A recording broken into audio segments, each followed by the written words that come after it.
하나님 감사합니다. 오늘도 시편 96편을 통하여 하나님의 뜻과 계획을 깨닫고 성령의 인도받는 귀한 시간이 되게 하여 주옵소서.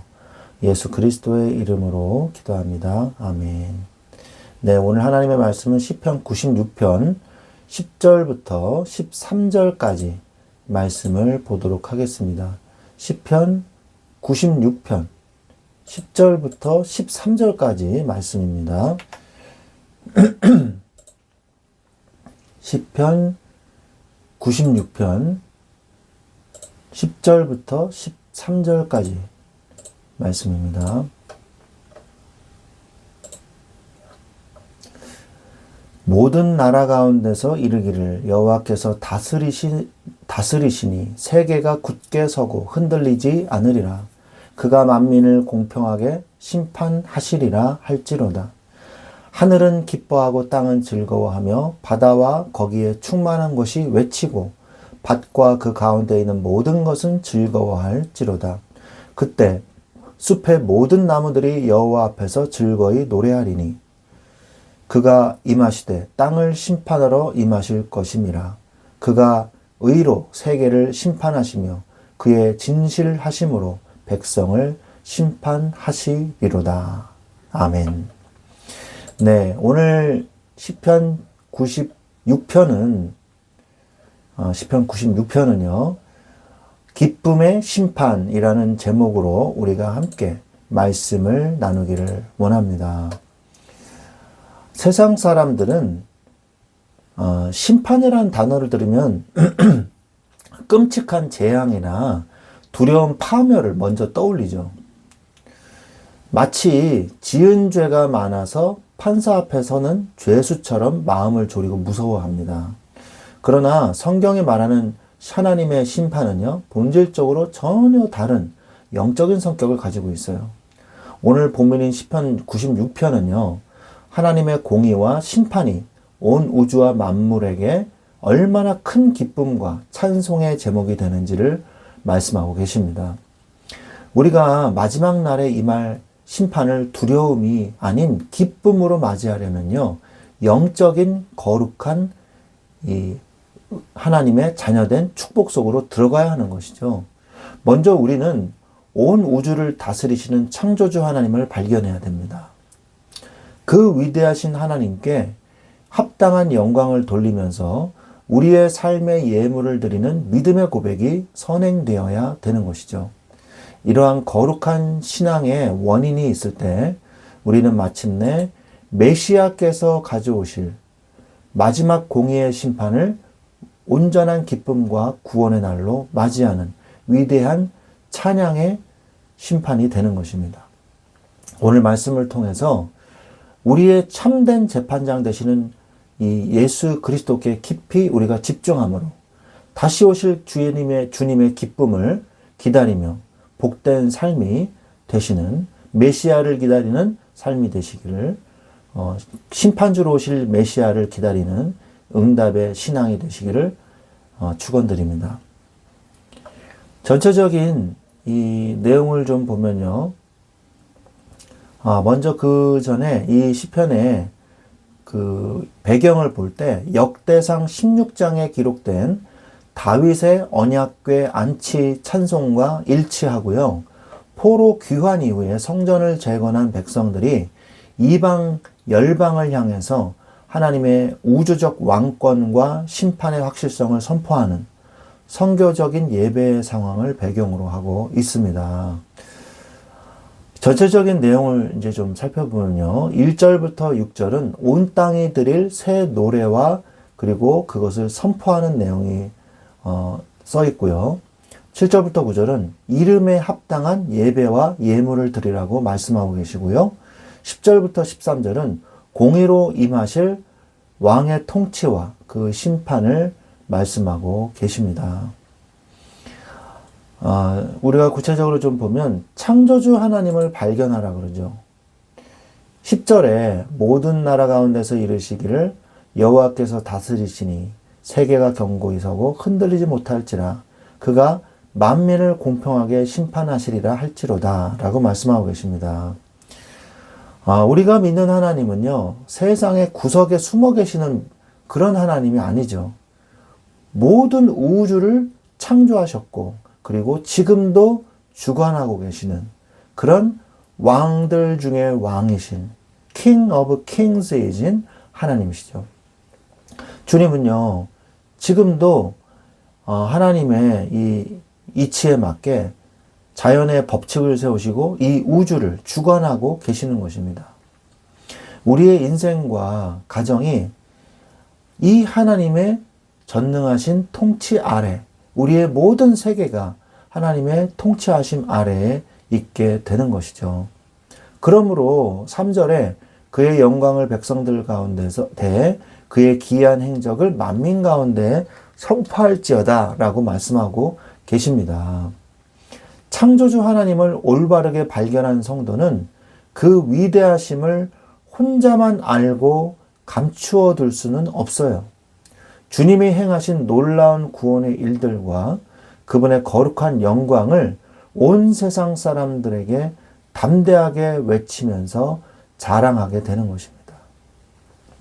주님이 온 땅의 주인이시라는 이 위대한 복음을 삶의 현장에서 당당하게 선포하는 것이 창조주를 만난 자의 당연한 신앙의 모습이겠죠. 하나님은 또한 만물과 인간을 지으신 절대자 하나님이십니다. 5절에 보니까 만국의 모든 신들은 우상들이지만 여호와께서는 하늘을 지으셨음이로다. 이게 정말 결정적인 한 방이거든요. 다른 열방의 이 우상들은요, 창조주 하나님이 아니신 거예요.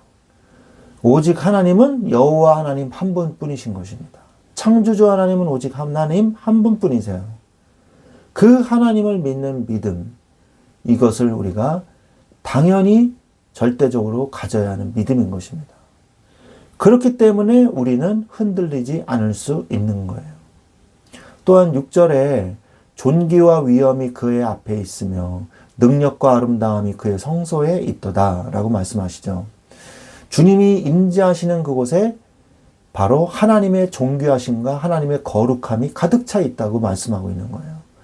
하나님은 거룩하신 하나님이고 그 거룩하신 하나님을 믿는 주님의 백성들은 거룩한 하나님의 백성이 되는 거예요. 내가 거룩하니 너희도 거룩하라 말씀하시는 그 말씀이 바로 성취되고 있는 것입니다. 그러므로 우리는 이제 거룩하신 하나님, 창조주 하나님을 믿는 백성으로서 우리의 삶을 어떻게 살아야만 할까요? 주님의 이름에 합당한 열매를 맺는 삶, 주님의 말씀에, 주님의 이 임재하심에 맞는, 하나님의 백성에 맞는 삶을 우리는 살아야 되는 거예요. 8절에 보니까 여호와의 이름에 합당한 영광을 그에게 돌릴지어다. 예물을 가지고 그의 궁정에 들어갈지어다. 우리는 그의 섬기는 백성입니다. 그러므로 뭐 할 줄 알아야 됩니까? 예배 드릴 줄 아는 자가 돼야 돼요. 그게 무슨 말이에요? 이게 바로 선악과입니다. 이 에덴 동산 중앙 가운데 그것을 보면서 예배한 거예요, 예배. 그러면서 자신은 피조물에 불과하고 하나님이 창조주시구나. 이걸 매일매일 마음에 새기라는 거거든요, 선악과가. 그러므로 우리는 하나님의 이 성전을 바라보면서 성전 중심의 삶, 선악과 중심의 삶이 이제 성전 중심의 삶이 되는 거예요. 하나님을 바라보면서, 하나님을 찬양하면서, 그러면서 뭘 또 다시 한번 내 마음에 각인해요? 여호와 하나님은 창조주십니다. 이게 뭡니까? 결국 신앙 고백이에요. 신앙 고백이며 나의 삶의 고백인 거예요. 이게 로마서 12장 1절로 2절로 이어지는 삶의 예배인 것입니다. 그러므로 우리의 중심을 또 드려야 되는 거예요. 제가 참 곤란할 때가 있어요. 주일 예배는 안 드리겠는데 목사님하고는 계속 만나겠습니다. 이렇게 하는 분들이 있어요. 주일날 다른 데 가서도 예배를 안 드리는 거예요. 물론 일부러 그러는 건 아니에요. 그런데 그 삶이요, 절대 온전해질 수가 없습니다. 여러분, 주식을 안 먹고 끼니 때마다 주식을 안 먹고 간식으로 배를 채우는 사람은요, 건강이 무너질 수밖에 없어요. 점점 마를 수밖에 없어요. 제가 그런 적이 있었거든요. 밥을 제대로 먹을 수가 없었어요. 그래서, 다른 거를 먹었거든요. 그랬더니 살이 점점점 빠지더라고요.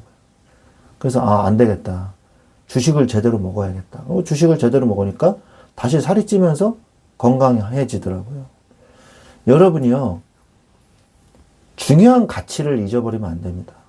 여러분의 삶의 중심이 예배여야 돼요. 여러분의 삶의 중심이 예배가 돼야 창조주 하나님의 위치, 그리고 나의 위치, 이게 포지션이 정확해져요. 신앙 고백 별거 아닌 것 같죠? 매우 매우 중요합니다.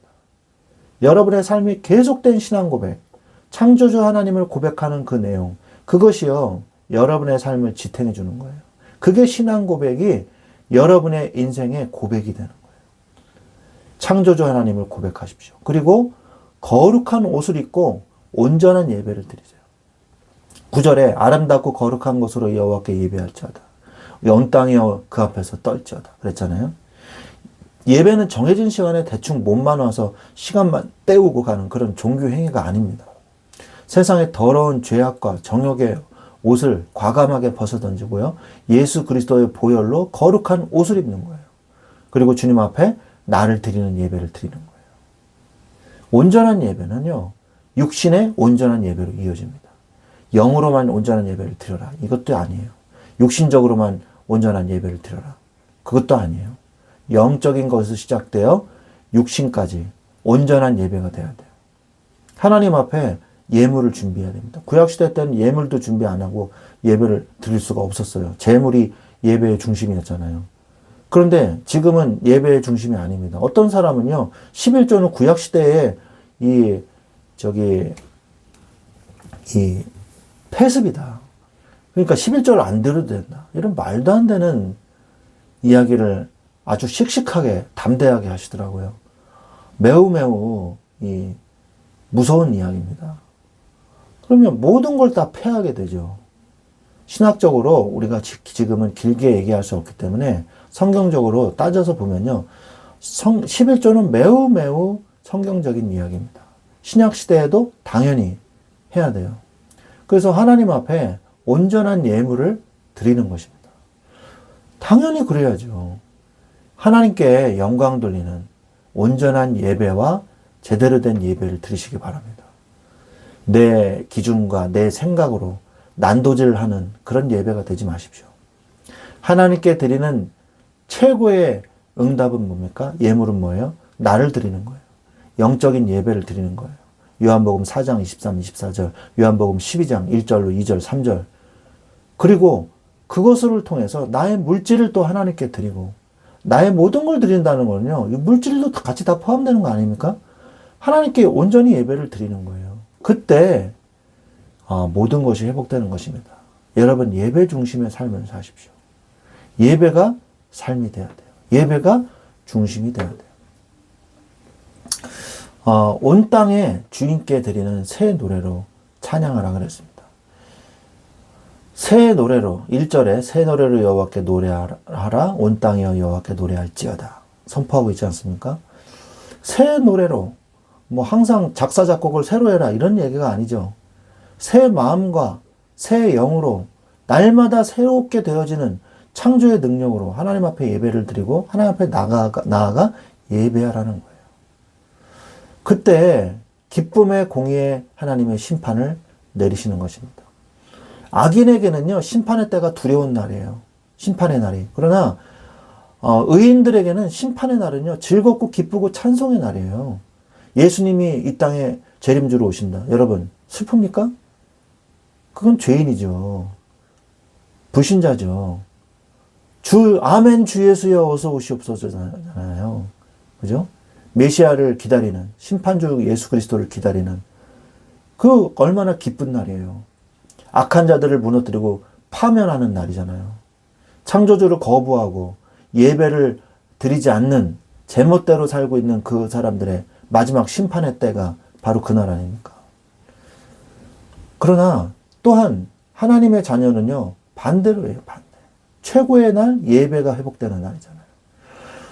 그 날은요, 심은 대로 거두게 하시는 공의의 보응이 있는 날이에요. 갈라디아서 6장 7절에 스스로 속이지 말라. 하나님은 업신여김을 받지 아니하시나니 사람이 무엇으로 심든지 그대로 거두리라고 말씀하셨지 않습니까?